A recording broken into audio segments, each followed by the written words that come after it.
Hi, I'm Keurig Ashley, author of the international best-selling book, How Would Love Respond, and the creator and founder of the one and only Life Success Club. And welcome to the first video on get out of your bad mood, how do you stay peaceful during turbulent times and surrounded by conflict, and how do you stay positive when your world is filled with negativity. A very powerful program that's going to change your life. Why? Because everything we do in life is either to gain a feeling or to avoid a different feeling, right? We either want to feel good about something or try to avoid feeling bad about something. Everything we do. I mean, think about it. Why do you want the money in your life? Why do you want to be financially successful? Why? Well, actually, because you think it's going to make you happy. And why do you want to have the big house? You know, nice luxurious house, nice car, and all that stuff. Well, because you think it's going to make you happy. Why do you want a great relationship and a wonderful partner?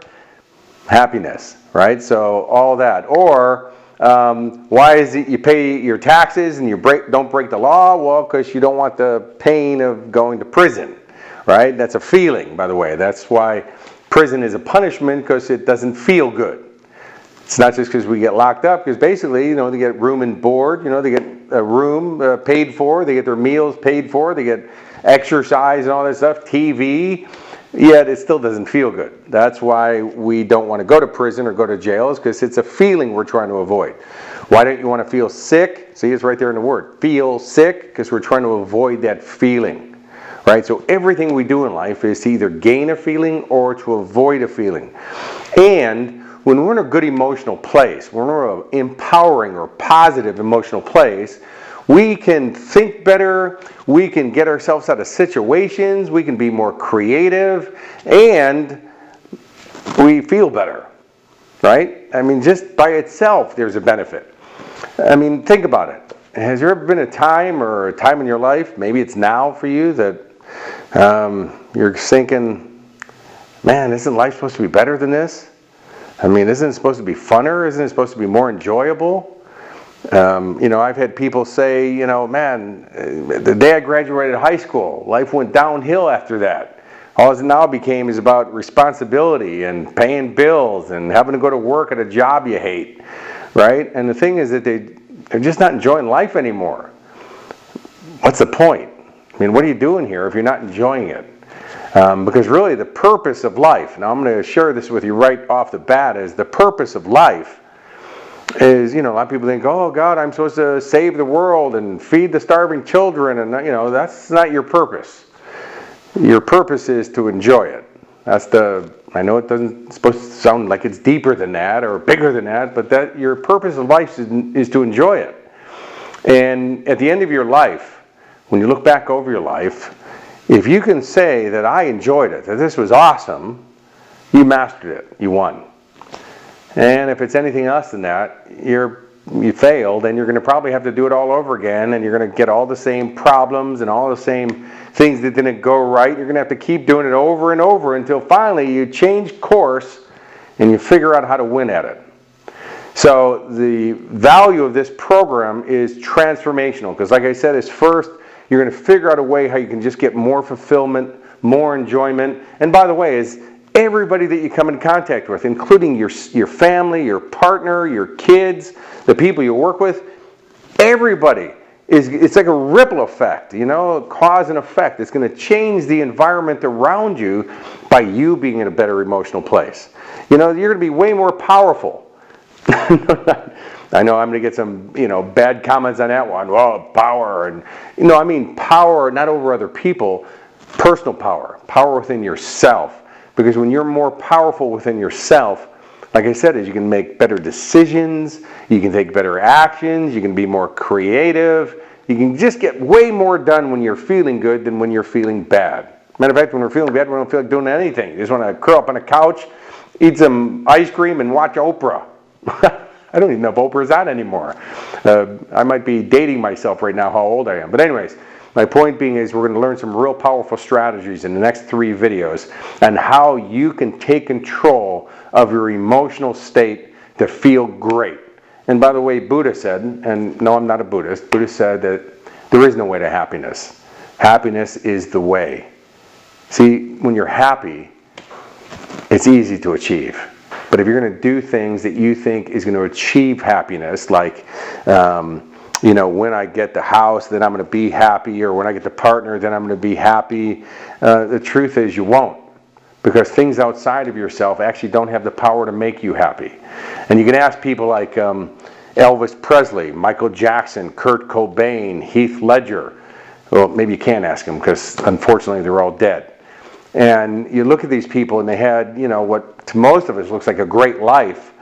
And, you know, they had fame and they had the money and, you know, accolades and all kinds of things. And why would you still basically, you know, drug yourself out and kill yourself? And I'm not talking bad about those people. I was big fans of actually all those people. Why would you kill yourself on drugs and, you know, even risk it? Well, the truth is that they said, when I get the stuff, when I get that life, then I'm going to be happy. And they found out that it didn't create happiness. And then they just thought, well, man, I have all this stuff that I thought was going to make me happy, and I'm not happy, so I'm never going to be happy. So let's use something to try to get myself to feel that feeling that I thought's happiness, which is being stoned or wiped out in your mind because you're drugged out or alcohol or whatever, right? So that's not the answer. We're going to work on how do we personally get ourselves there and on a consistent basis. You know, people ask me, Kirk, don't you ever have a bad day? No, I do not. I don't have a bad day. I do have moments in life that challenge me just like anybody else, just like you do. I'm a real guy, by the way. I have stuff that can challenge me into, you know, doesn't feel great when it happens, but no, I'm not going to throw away a whole day to feeling bad over anything. It's just not worth it. Time is your most valuable asset, your most valuable investment. So don't throw a whole day away because somebody or something didn't go your way. And by the way, just to make it clear before we can get into this, is life is not fair. It never has been fair. It never will be fair. Quit wasting your time trying to make it fair. It doesn't turn out the way that it should. It turns out the way that it does. So it's all going to come down to what do you do with it that creates the life experience that you're going to get. And whether you enjoy it or not, it's going to come down to what you do with it. So let's work on some strategies. And behind me, you'll see 3 letters, P, F, G. These are your first 3 strategies that you're going to get in video 1 by itself, a game changer. You're going to love this, right? So P stands for posture. Now, posture just means the way that you're carrying your body, your physiology, right? It's the way that you hold your body. Now, the thing is that if you ever you're standing in a room and you see somebody enter a room and you see them walking in and their shoulders are down and their head's down, what mood do you think they're in? Feeling great? Positive? Hey, I'm on top of the world? No, actually, you'll notice that when you meet people like this, you say, hey, how's your day? And they go, well, I'm just feeling down today. See, our terminology is describing our physiology or our posture, is that I'm feeling down. And according to how you're carrying your body, well, it tells your brain what mood you're in or what emotional state that you're in. And so just by changing our posture, we are instantly going to change the way that we feel. Now, I live in Australia. I live on the Sunshine Coast of Australia, yet I used to live in Brisbane, Australia. Now, I know, you listen to my accent, you're going, that is the worst Australian accent I've ever heard. I will tell you that most Australians think I have the worst Australian accent, which is an accident, that they've ever heard. I say, g'day, mate, and they think I called them meat. So I try not to use those words. No, I'm originally from Chicago, yet I've been in Australia close to 20 years now. And when I first got to Australia, in Brisbane City, it used to be a very quaint little city in Brisbane, and the mall in the center of the city is called the Queen Street Mall. It's a closed-in mall, so it's a street, but there's no traffic on it besides pedestrian traffic. And I used to sit there in the morning because there used to be little cafes there, and you watch people going to work. Now, by the way, you don't have to live in Brisbane to watch people going to work with what I'm about to describe to you. It pretty much happens anywhere in the world. And you watch people going to work and their heads down and looking at the ground right in front of them, and they have a very slow posture and their shoulders are rounded. Basically, by looking at them, you can tell that they hate their jobs. They'll do anything not to go to work. that day. They're walking slow, their heads down. Now, by the way, when your head's down and you're looking at the ground as you're walking, all you can access is actually short-term information. Why? Because your brain's into moment by moment, one step in front of the other. It just can access short-term information. Yet if you walk with your shoulders back, head up, looking out, your brain's got big picture vision, so it can access big picture information.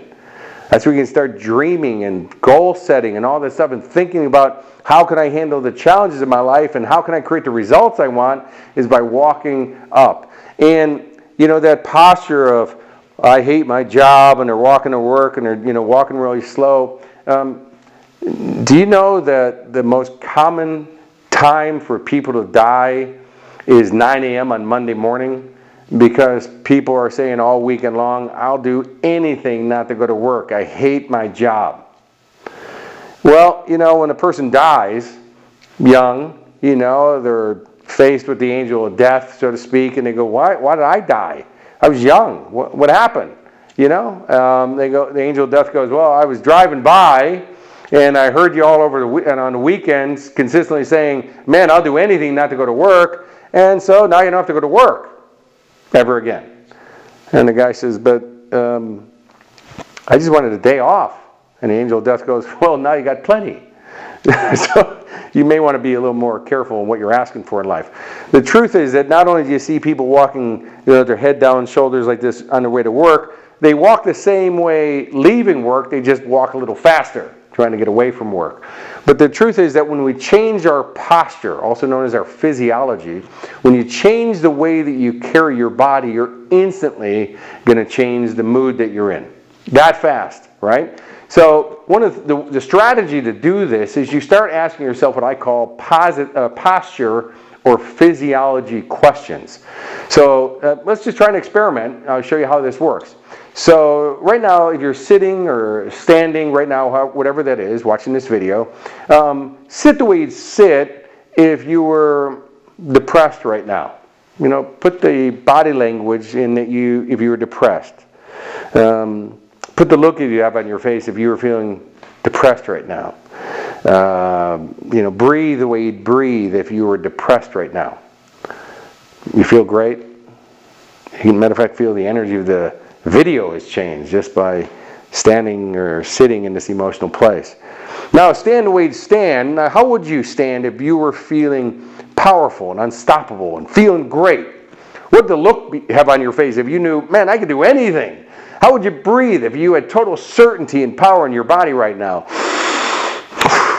Yeah, that's it. See, just by changing our physiology or our posture, we instantly change the way that we feel. And like I said, is by shoulders back, head up, breathing full and deep, we can access way better strategies, skills, and tools we can when we're feeling down. Right? You talk to somebody like this, you go, how you feeling? I'm feeling up today, man. I'm alive. I'm on fire. Oh, I'm feeling down. I feel like the weight of the world's on my shoulders. See, just by changing our posture, our terminology represents that feeling down, feeling heavy, feel like the weight of the world's on our shoulders, or feeling up, feeling great, feel like I'm flying, I'm on cloud 9. Change your posture and change life. Now, by the way, I'll show you one posture. Now, I don't have much room here in the studio, but let's say you're having the worst day of your life. You want to make it the best day. You want to go from a bad mood, I don't care what it is, terrible day into a great day. You do this, I promise you, you will change the way you feel immediately, okay? So I hope I'm not off camera here, but here you're having a bad day, and you want to have a great day, and here's how you're going to do it. I couldn't even do it here in the studio. But basically, I don't know if you saw it, is you skip. People in the studio are cracking up right now. You skip. Why? Because it's impossible to stay in a bad mood when you skip. Matter of fact, if you think about yourself skipping, you'll probably put a smile on your face.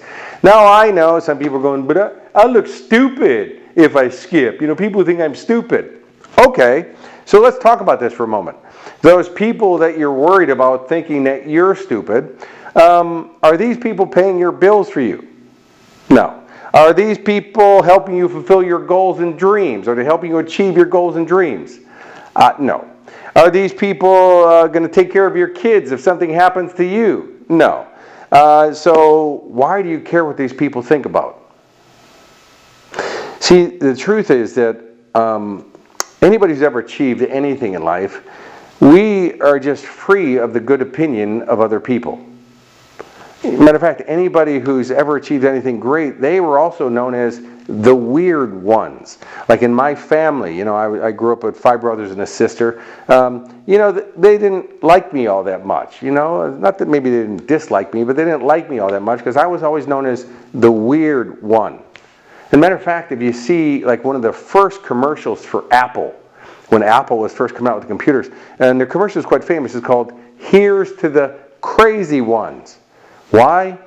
Because the people, you know, that minority group who are willing to do things that average people don't do, who produce results that average people don't get, they're willing to be known as the weird ones or the crazy ones because they're willing to do what average people don't do, but they produce results that average people never produce.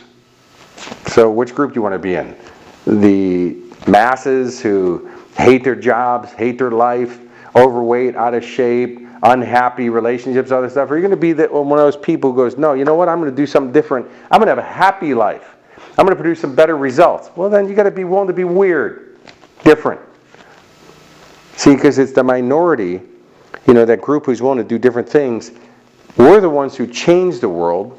The rest, the majority, the masses, waits for it to be changed. That's called victim mentality, right?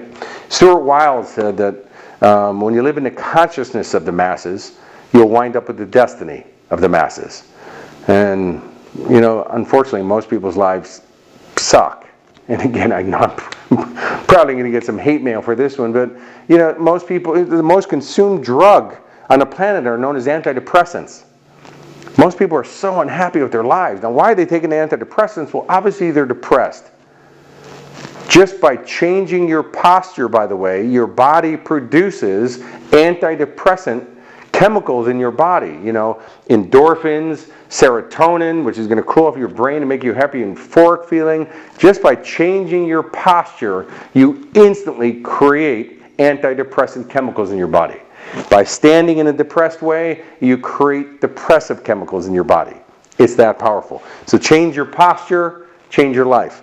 F stands for focus.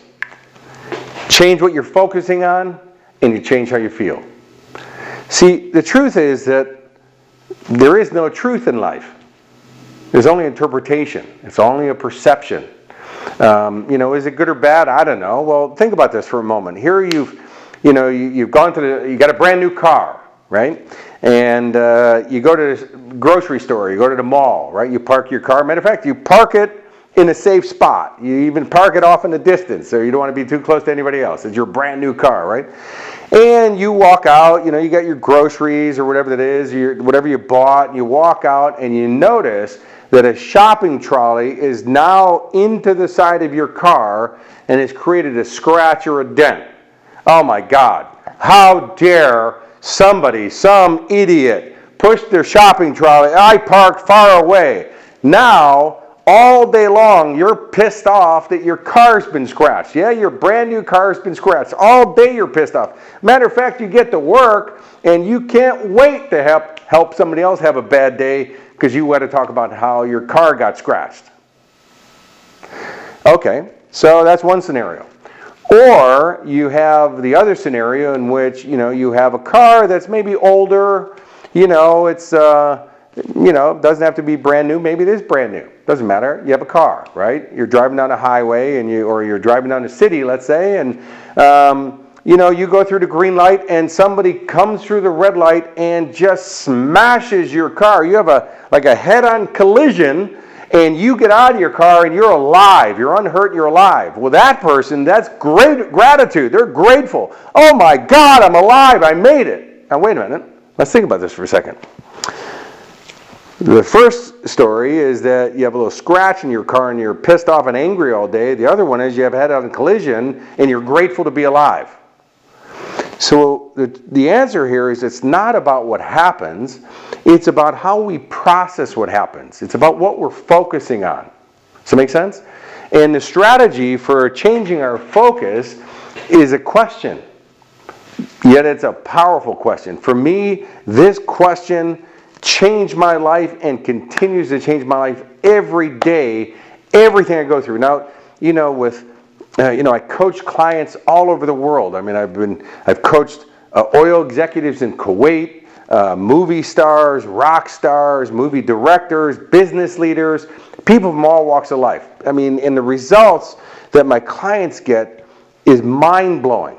And most of them didn't start off at that high level. A lot of them started off where even paying for coaching was a challenge.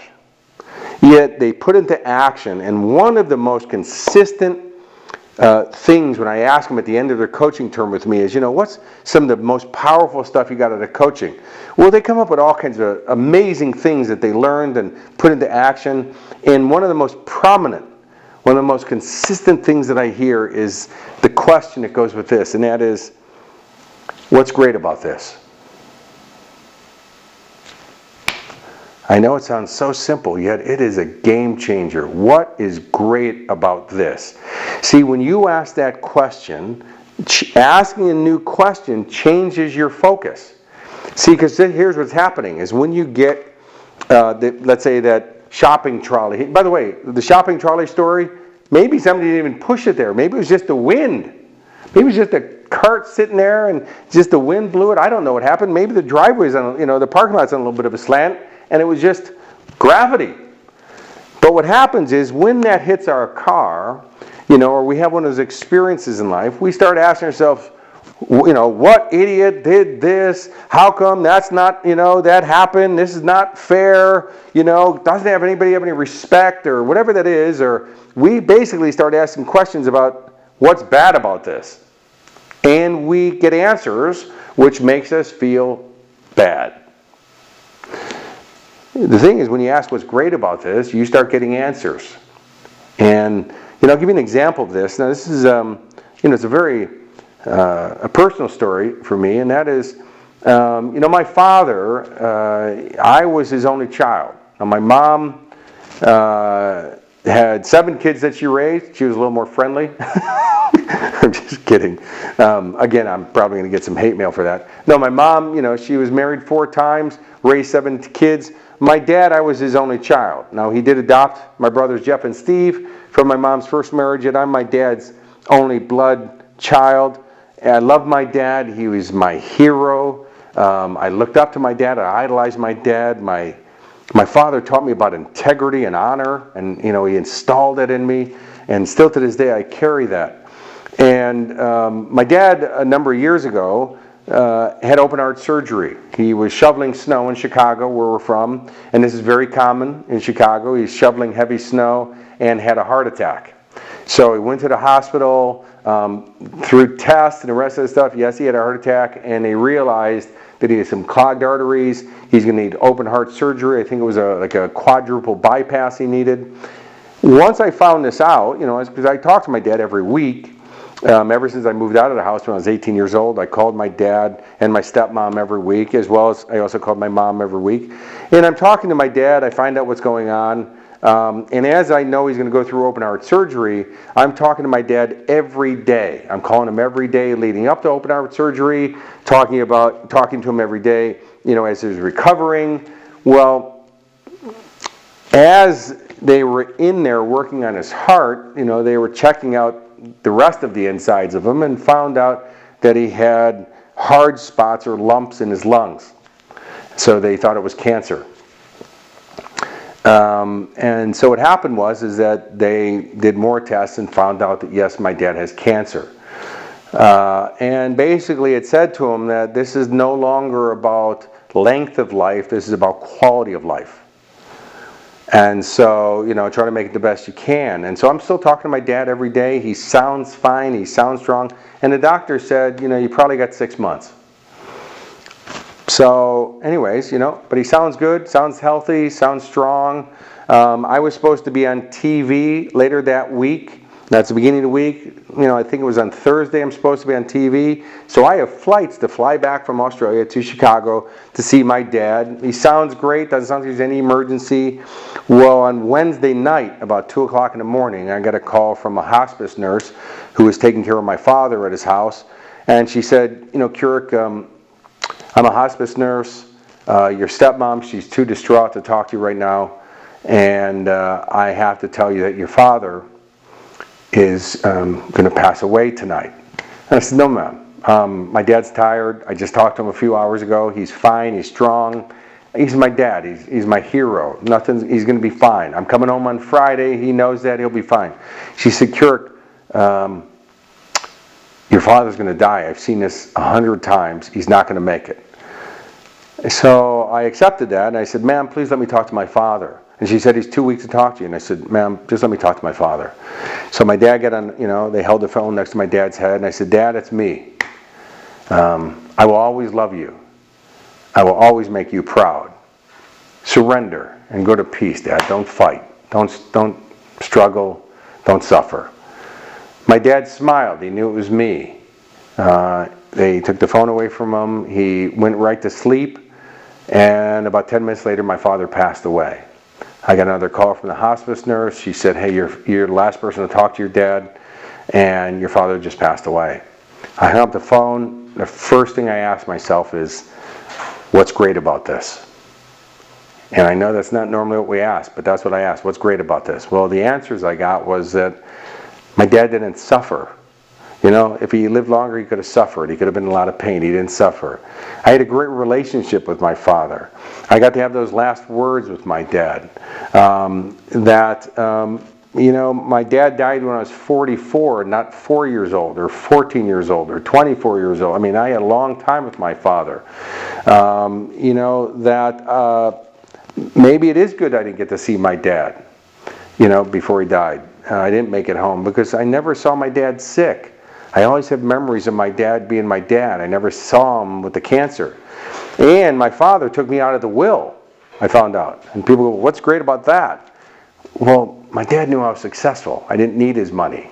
How wonderful do you think I feel as a son that my father got to pass away and go to the next destiny for himself, knowing that his son was okay, that he was taken care of, that he got to go in peace, knowing that he was a great dad and did a great job with raising me.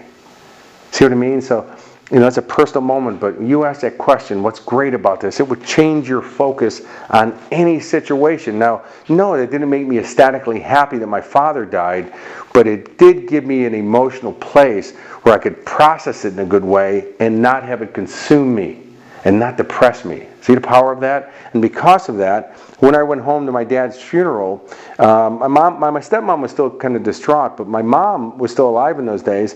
And I said, Mom, they just closed the coffin on Dad, as you know. Let's go out and celebrate and have some fun. And she said, but Keurig, your dad just died. And I said, Mom, my dad's going to be dead forever. I have plenty of time to miss him. I'm only in Chicago a few times a year. We're all alive right now. Why don't we enjoy this time instead of waste it feeling bad? And we did. We all had some fun. And still to this day, I miss my dad. I love my dad, and it doesn't depress me. And, I even cried at my dad's funeral. Well, the reason I cried is because I love my dad. That's all that says, is that, you can show your emotions. I'm not asking you to be a robot. You can feel it, but you don't have to let it consume you, and you want to have the tools to get you back out of it so you can feel great, so you can still carry on and have a great life. Because, by the way, now both my mom and my father have passed on, is I know they gave me birth because they wanted me to have a great life. That's why they gave me birth, right? They wanted me to have a great life. And so I owe it to them as my obligation to live up to that, to have the best life I possibly can. But if I'm going to sit around and mourn their death, and that's going to consume me, there's no way I'm going to enjoy it. Make sense? And last but not least, and this is one of my favorites, and I know I don't even have a watch. I'm looking at my watch going, I think we're over time. Stay with me on this. It's a game changer, and that is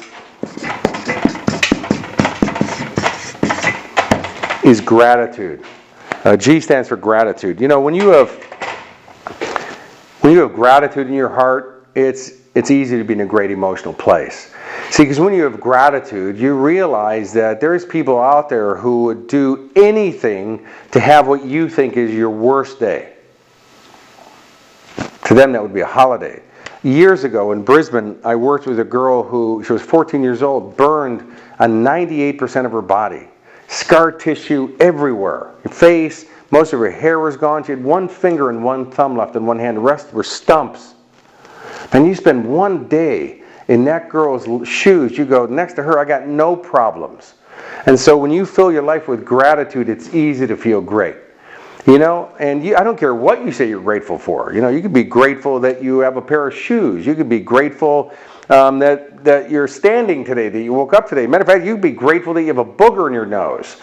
Well, at least you got a nose and you're alive to know that you got a booger in your nose. See, and when you say I'm grateful for everything in your life, well, basically, if you don't have gratitude, I mean, you personify the Creator for a moment. Whatever your Creator is, you know, whatever you see your Creator as.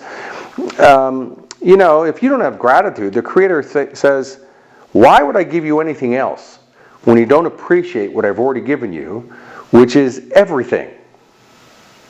But see, when you have gratitude, more shows up. It's just, that's the abundant mindset. And so the strategy here is very simple, and that is every morning when I get up, you know, I have a couple questions. I call them my morning power questions. Remember? Empowered. Give yourself more power to feel great, more power to go out and achieve what you want, right? And so one of those power questions that I ask every day is, what am I grateful for today? And I got to come up with at least 20 things that I'm grateful for. You know, I'm grateful for waking up today. I'm grateful for, you know, myself, my wife, and my children all having health and fitness, that we're all happy, that there's food. I'm grateful for where we live. I'm grateful for having ideas. I'm even great. I'll give you an example. Something that you'll go like, well, that's weird. Years ago, I was doing some seminars in Australia, not in Australia, in Singapore, and the promoters who brought me out, now I sold out the indoor stadium. In those days, I didn't even have a best-selling book. I barely had any product in those days. I wasn't as known as I am today, you know, and all that stuff. And yet we sold out the indoor stadium, you know, changed people's lives, a game changer. And my promoters who brought me out, basically, as I got on a plane to come home, stopped the payment on all the checks that they had given me and basically ran off with the money. They ripped me off for $250,000. And people go, weren't you pissed off? No. See, my attitude is that you may get my money, but you don't get my happiness. It's way too valuable. You don't get that much. You might get the money, but you don't get my happiness. That's a decision right there, is that I'm going to stay happy. Because by the way, when you're pissed off, when you're angry, when you're negative, you got no way to make that money back or any other money. And by the way, getting angry is not going to get the money back from the promoters in this example. Not going to happen. But by being positive, by being happy, you know, you have access to get creative to go create more. In this example, wealth, right? And I've done way better since then. And I feel for those people. I mean, look, they could have made millions and millions of dollars with me. I hope that $250,000 lasts them the rest of their life, because nobody else in the industry wants to work with them. Everybody knew what happened. It's a small, you know, we have a small industry amongst the, you know, international speakers and stuff, especially in that country, and basically ruined their business. But one of the things that changed how I felt about the whole thing was that I got grateful. I got grateful that I got ripped off at that amount. People go, why would you be grateful for getting ripped off? Well, no, you know, by the way, I don't have so much wealth that getting ripped off for that money. So what? Who cares? But like I said, is getting angry is not going to get the money back. What I was grateful for is that I'm finally at a level in life where you can even actually rip me off at that level. And I still have a car, and I still have food, and I still have shelter, and I still have opportunities sitting in front of me. Right? By accessing gratitude, it got me to feel good, you know, appreciate where I am in life so that I could go create more and recover from this. Right? But if you get angry and you get pissed off and you get, you know, depressed or whatever that is, it's going to just choke you out where you can't produce anymore. And, you know, there was a time when I used to live in my car in Los Angeles for a year at a time. And I've been homeless numerous times. So, and by the way, you know, That's because you got no money in those days. So to be able to be ripped off for $250,000, you know, my life obviously changed. I'm in a much better place. So I accessed gratitude. It got me to feel better. That got me to be more creative, and I went out and produced way more than that. It's game changers. So change the way that you carry your body, change what you're focusing on, and just tap into gratitude every day. Ask yourself, what am I grateful for today? What am I grateful for about this situation? It's going to change the way you feel. When you change the way you feel, you're going to change the way you think, and that's going to change how you act and react, and that's going to change the results that you get in your life. Mind-blowing. You're going to love this. So in the next video, I'm sorry I went along on this, but it was worth it. I hope this was of value and of service to you. That's what my mantra is in life, is how may I serve? And so I hope this was of real service to you and value of you, for you. The next video, another game changer. Mind-blowing. You're going to love it. And the third video, you know what? This stuff is so good I should charge you for it. But I'm not. I won't. I really want this to be of service to you. Until I see you in the next video, have a most outstanding day. Make it a winner.